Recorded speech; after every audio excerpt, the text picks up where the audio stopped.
بسم الله الرحمن الرحيم نحمده ونستعينه ونستغفره ونؤمن به ونتوكل عليه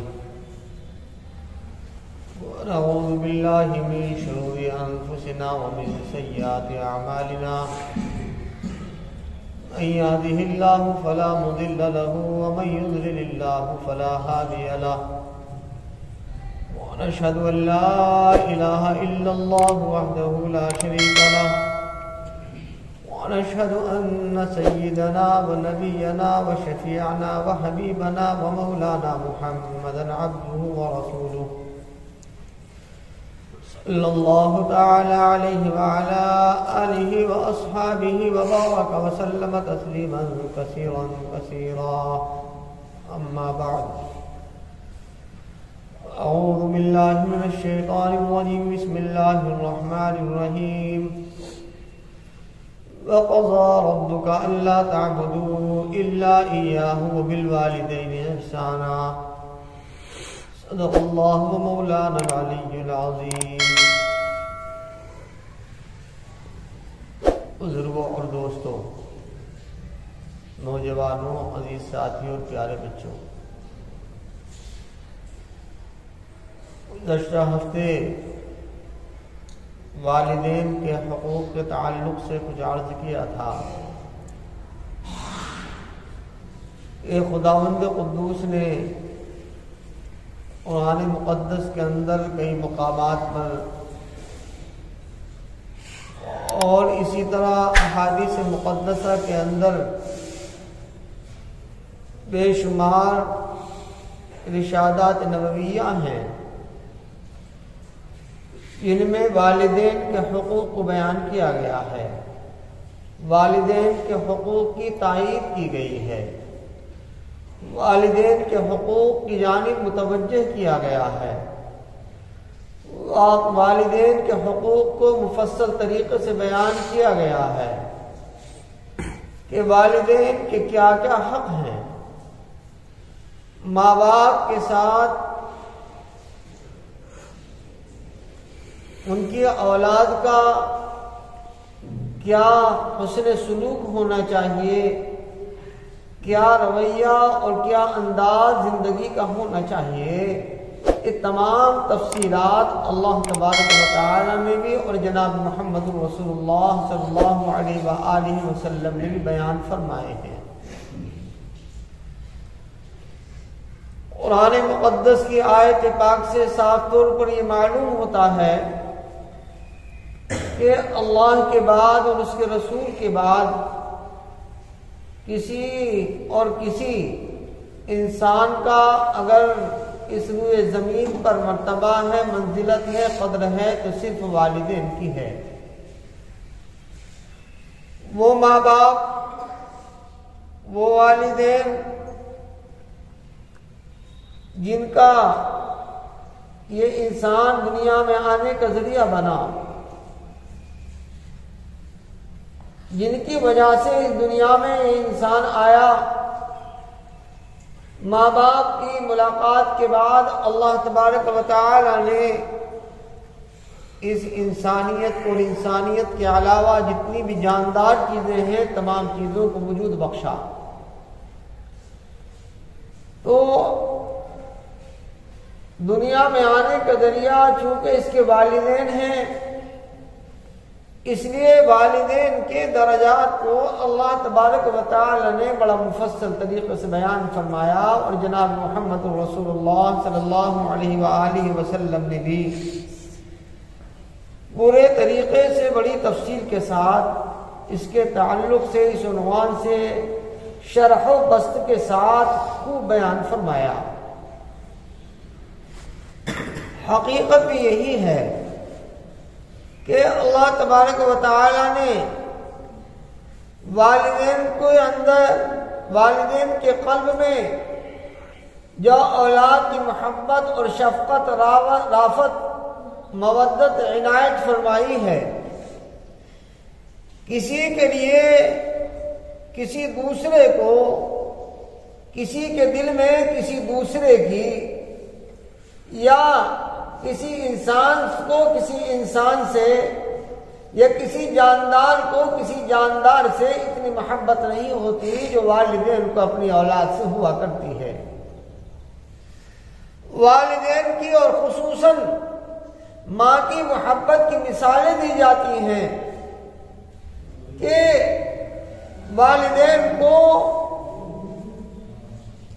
ماں باپ کو اپنے بچوں سے جتنی محبت ہوتی ہے، جتنا پیار ہوتا ہے، جتنا تعلق ہوتا ہے، جتنا قلبی لگاؤ ہوتا ہے، اتنا قلبی تعلق کسی دوسرے انسان کو اور کسی دوسری چیز کو نہیں ہو سکتا۔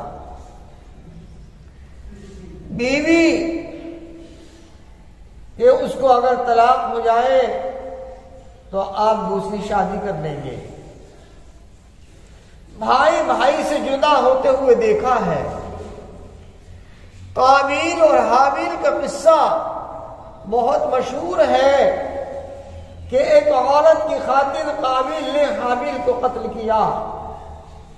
ایک دوست اپنے مطلب کی خاطر اپنے دوست کو قربان کر دیتا ہے۔ دوست اپنی دوستی کی پرواہ نہیں کیا کرتا۔ تو دنیا میں جتنے بھی رشتے ہیں، جتنا مقدس رشتہ، جتنا پاکیزہ رشتہ، جتنا مضبوط رشتہ، جتنا پختہ رشتہ اللہ تبارک و تعالی نے والدین کا اس کی اولاد کے ساتھ بنایا، اتنا مضبوط اور اتنا پختہ رشتہ کسی انسان کو کسی انسان کے ساتھ اتنا پختہ رشتہ نہیں بنایا۔ سب چھوٹ جاتے ہیں، ساری چیزیں چھوٹ جاتی ہیں، ساری چیزیں ختم ہو جاتی ہیں، لیکن ماں باپ کی محبت کبھی بھی جدا نہیں ہوا کرتی۔ یہ اولاد چاہے اپنے ماں باپ کی کتنی ہی نافرمان ہو، یہ اولاد ماں باپ کے ساتھ کتنا ہی غلط سلوک کرے، یہ اولاد ماں باپ کے ساتھ کتنا ہی غلط رویہ اختیار کرے، لیکن ماں باپ ہیں، والدین ہیں، بہر صورت ان کو شفقت اور ان کے دل میں رحم آتا ہے، اور اپنے بچوں کے لیے اپنے بچوں کی راحت کا، سکون کے ساتھ زندگی کے گزارنے کا، یوں کہیے مکمل طریقے سے ان کے سکون کا اور آرام کا وہ انتظام کیا کرتا ہے۔ یہ والدین ایک عظیم دولت ہے۔ جن کے والدین زندہ ہیں، انہوں نے اگر والدین کی اپنے قدر نہ کی، ماں باپ کو ماں باپ نہیں سمجھا، تو آگے چلنے کے بعد وہ دن ان کے ساتھ بھی آنے والا ہے کہ ان کی اولاد جب ان کی نافرمانی کرے گی، ان کی اولاد جب ان کے ساتھ غلط سلوک کرے گی، جب پتہ چلے گا، معلوم ہوگا کہ میں نے اپنے ماں باپ کے ساتھ کیا سلوک کیا تھا، کیا طریقہ اختیار کیا تھا۔ بہقی کی روایت ہے جس کو صاحب معارف القرآن نے لکھا ہے، حضرت مفتی محمد شفیع صاحب نے، کہ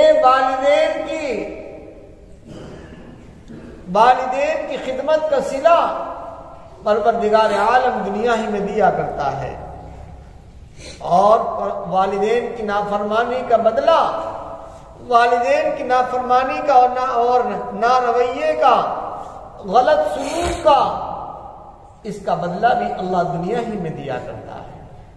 یعنی اکثر طور پر جو اپنے والدین کے ساتھ غلط طریقے اختیار کرتا ہے، تو اللہ تبارک و تعالیٰ کے ایک قانون ہے، ایک ضابطہ ہے، اس کی اولاد اس کے ساتھ اس سے زیادہ غلط رویہ اور غلط سلوک اختیار کرتی ہے۔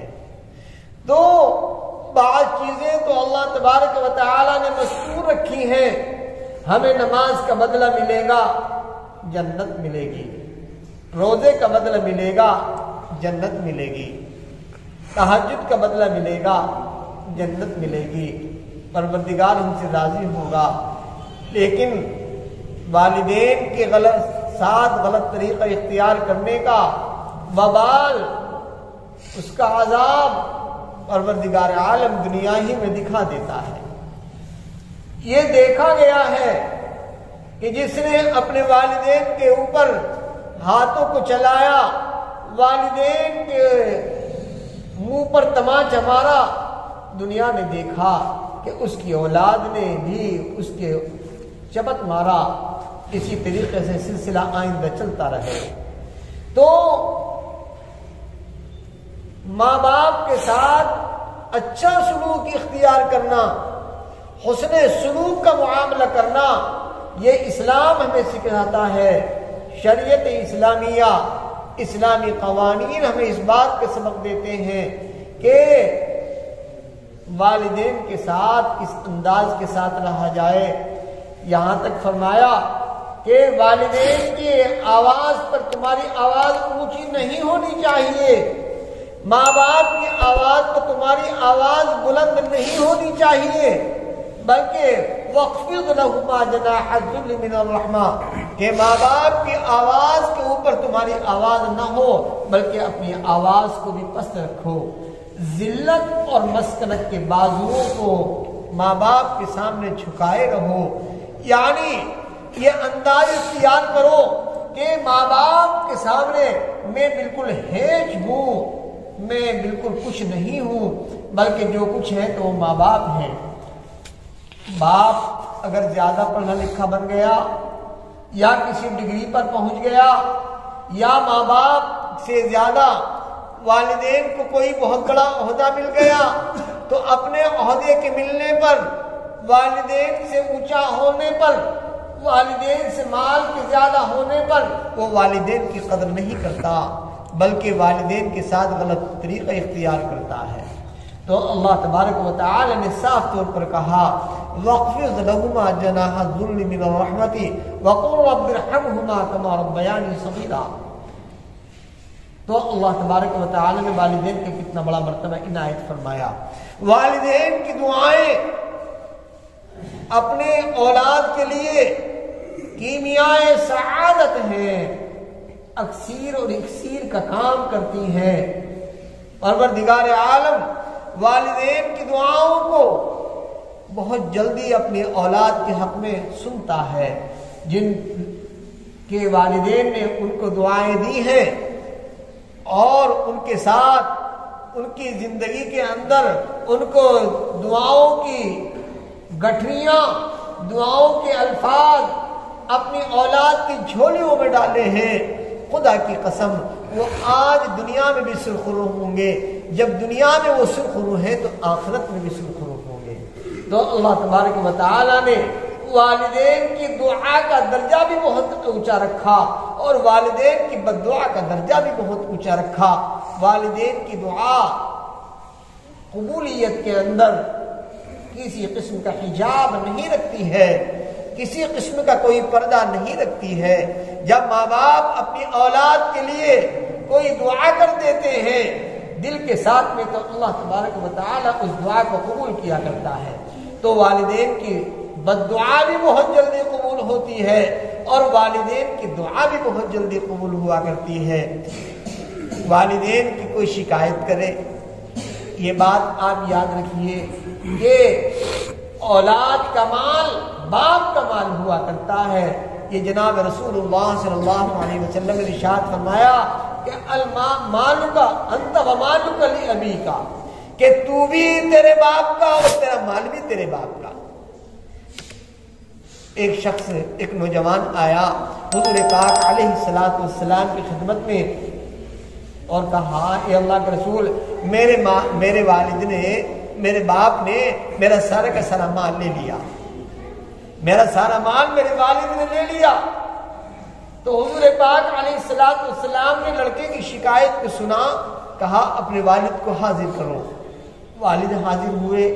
والد کے حاضر ہونے کے بعد پوچھا کہ کیا تم نے اپنے بچے کا، اپنے لڑکے کا سارا مال لے لیا، سارے مالک بن بیٹھے؟ تو حضور پاک علیہ الصلوۃ والسلام سے والد نے کہا کہ اے اللہ کے رسول صلی اللہ علیہ وسلم، میں ان کی پھوپھیوں پر اور پھوپھی زاد بہنوں پر اور ان کی خالاؤں پر اور ان کی ماں کے رشتہ داروں پر میں خرچ نہیں کیا کرتا، میں ان کے جو ہے تمام اعزا احباب پر نہیں خرچ کرتا، میں اپنی ذات پر تھوڑا ہی خرچ کرتا ہوں۔ حضور پاک علیہ السلام کے سامنے جب یہ اس کی آنکھوں میں آنسو آئے تو حضور پاک علیہ السلام نے اس وقت یہ فرمایا تھا انت ومالک لابیک، کہ تو بھی اور تیرا مال بھی تیرے باپ کا ہے۔ اب اس شخص نے جب حضور کی خدمت میں آ رہا تھا، بیٹا لیوانے کے لیے گیا، چلو تمہیں حضور نے بلایا ہے، تمہیں حضور نے بلایا ہے، تو اس وقت میں دل میں کچھ اشعار کہے۔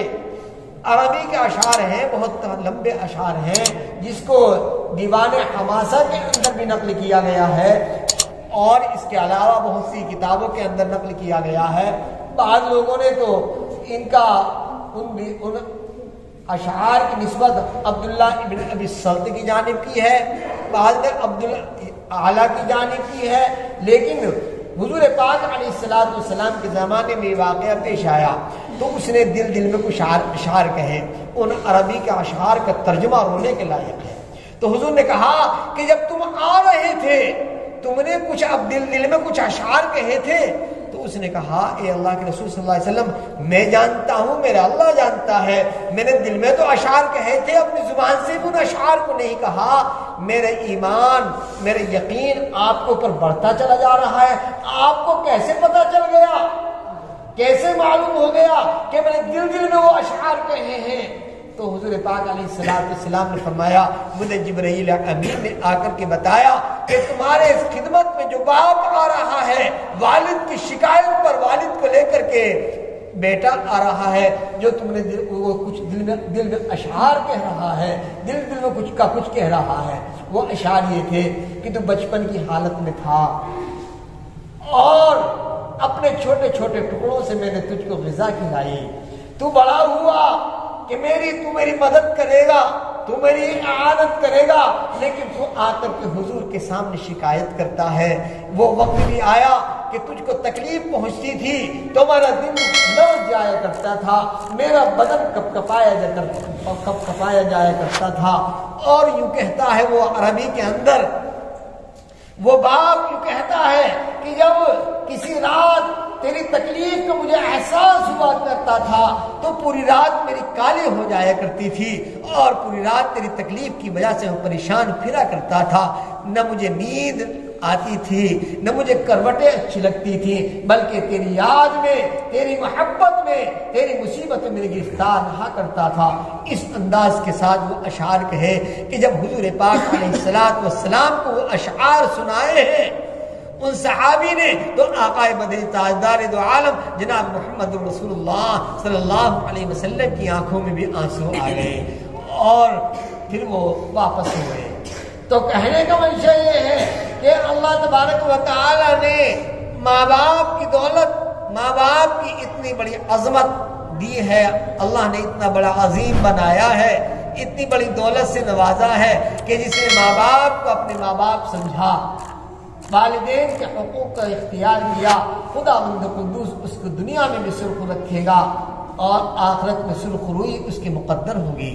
لیکن جس نے ماں باپ کے ساتھ غلط سلوک کیا ہے، ماں باپ کا کہنا نہیں مانا، آپ کو میں نے پچھلے واقعہ سنایا تھا کہ جس نے حضور پاک علیہ السلام کے زمانے کے واقعہ کہ وہ کس انداز کے ساتھ اپنی بیوی کے کہنے میں رہا، پھر اس کے بعد اس نے شکایت کی، یہ پورا واقعہ آپ حضرات کے گوش گزار کر چکا ہوں۔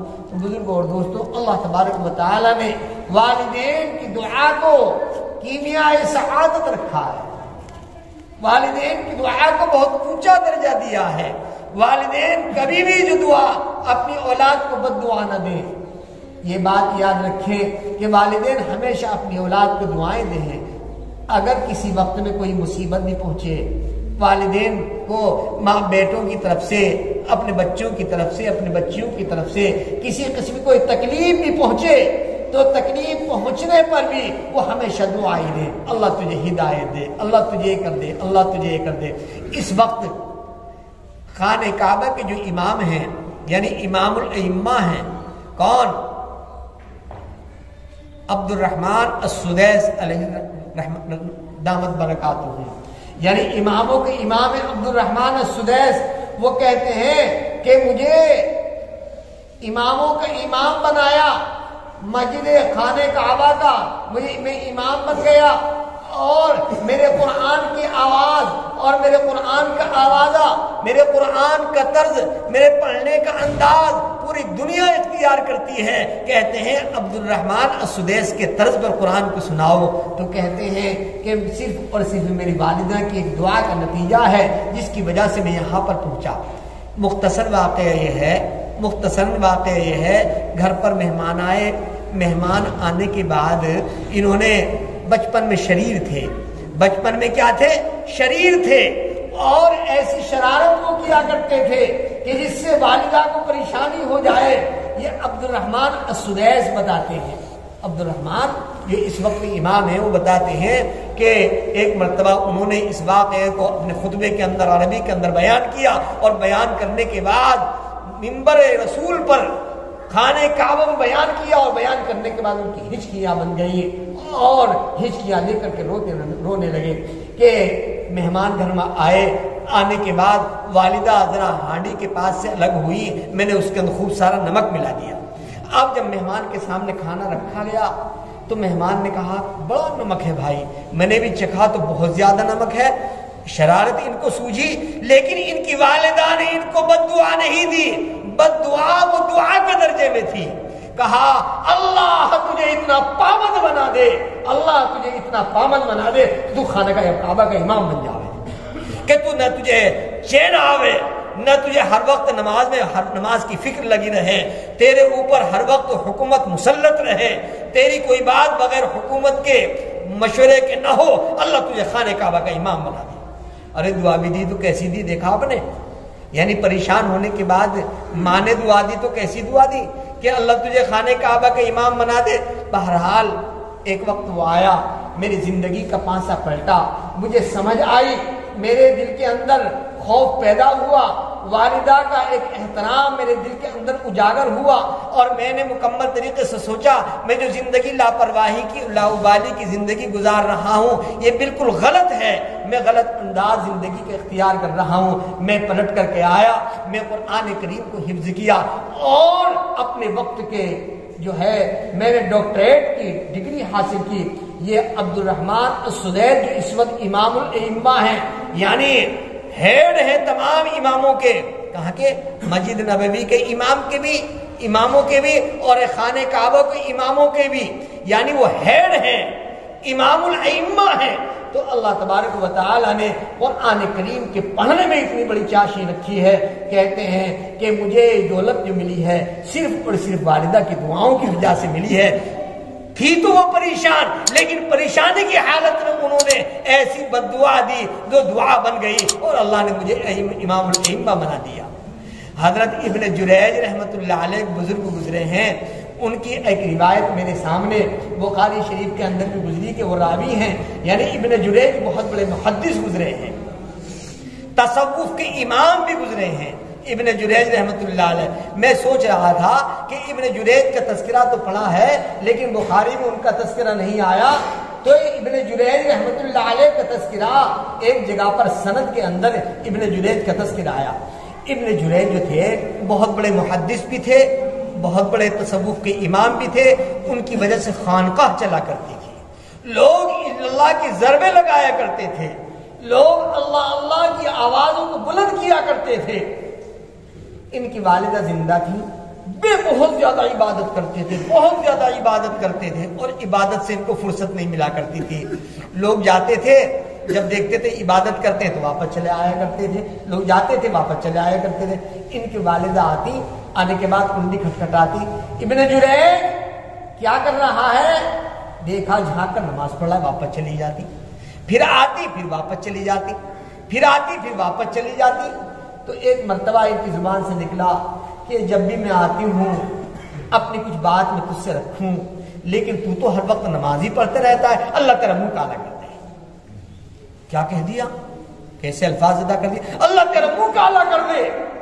اتنا کہنا تھا، خدا کی قسم آپ کتنی نمازیں پڑھیے، میں کتنے ہی روزے رکھوں، میں کتنے ہی نیکیاں کروں، اگر ماں باپ کے دل کو ستایا ہے، ماں باپ کے دل کو دکھایا ہے، ماں باپ کے ساتھ غلط سلوک کیا ہے، ماں باپ کے ساتھ کتنے عبادت، ماں باپ کے ساتھ غلط انداز اختیار کیا ہے، لیکن اس کے ساتھ ساتھ کتنی نمازیں پڑھ لیجئے، کتنے روزے رکھ لیجئے، کتنی نفلیں پڑھ لیجئے، کتنے قرآن پڑھ لیجئے، کتنی تسبیحیں پڑھ لیجئے، کتنی اوراد پڑھ لیجئے، کتنے وظائف پڑھ لیجئے، کوئی قبول نہیں ہے ماں باپ کو ستانے کی وجہ سے۔ ماں باپ کا ستانا کوئی معمولی بات نہیں ہوا کرتا۔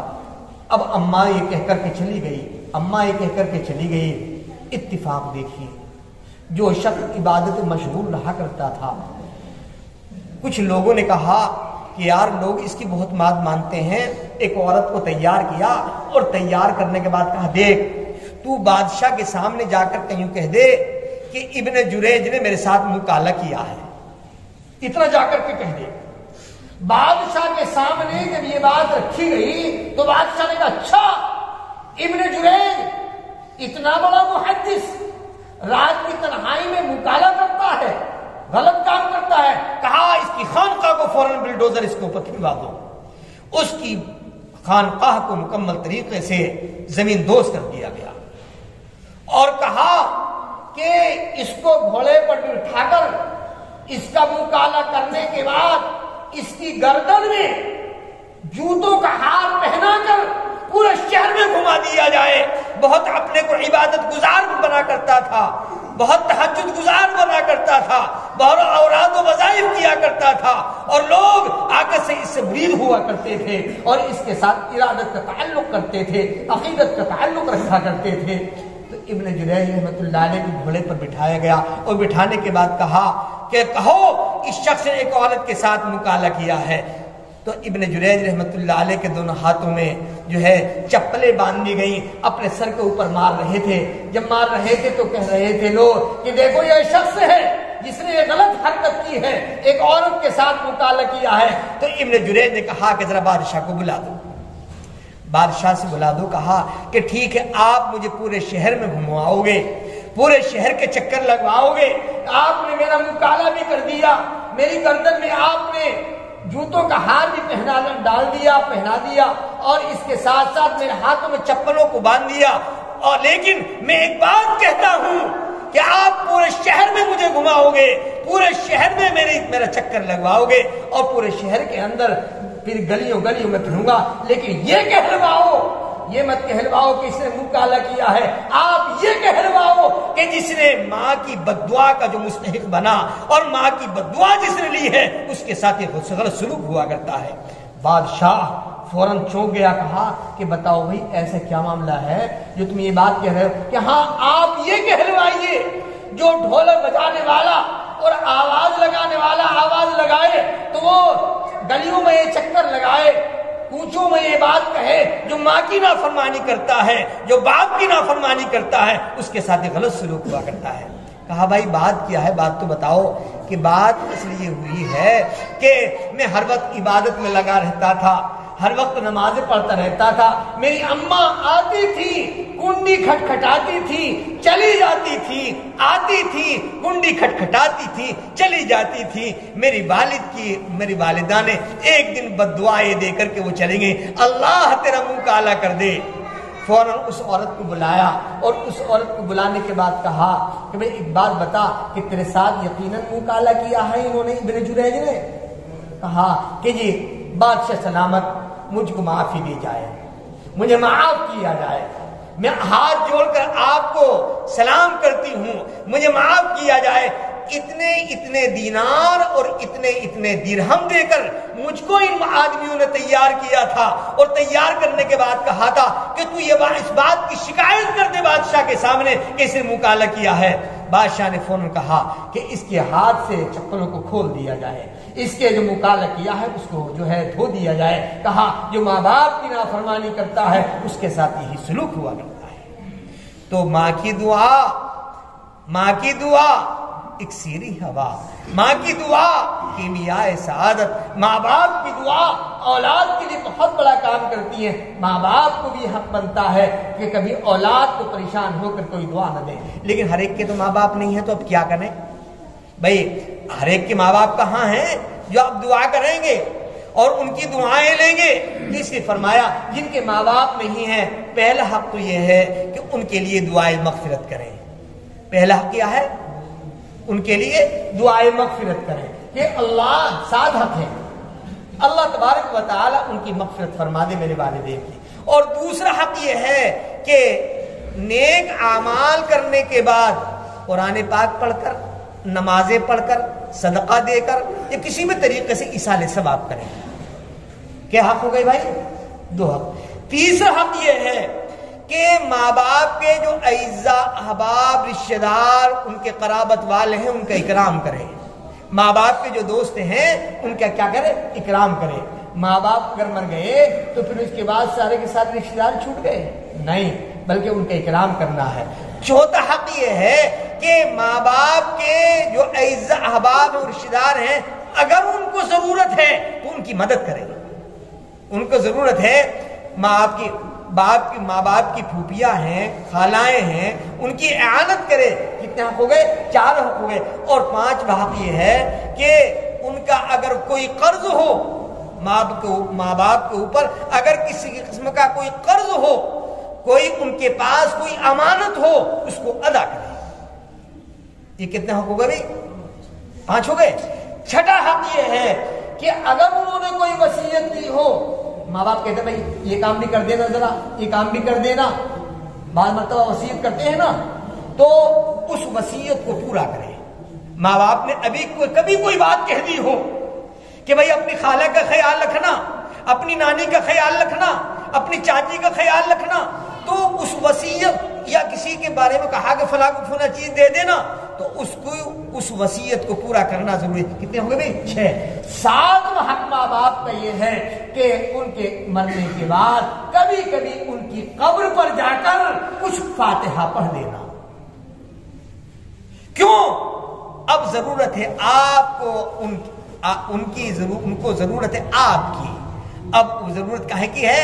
آپ جو سبحان اللہ پڑھ کر، الحمدللہ پڑھ کر، قرآن پڑھ کر، جو چیز بھی پڑھ کر ماں باپ کو پہنچا دیں گے ضرور اس کا ثواب ملے گا۔ تو بھائی کہنے کا منشا یہ ہے، مختصر یہ ہے کہ اللہ کے بعد اور اس کے رسول کے بعد اگر کسی کا مرتبہ ہے تو کس کا ہے؟ بولو بھائی، ماں باپ کا ہے۔ اللہ عمل کی توفیق عطا فرمائے۔ وآخر دعوانا ان الحمدللہ رب العالمین۔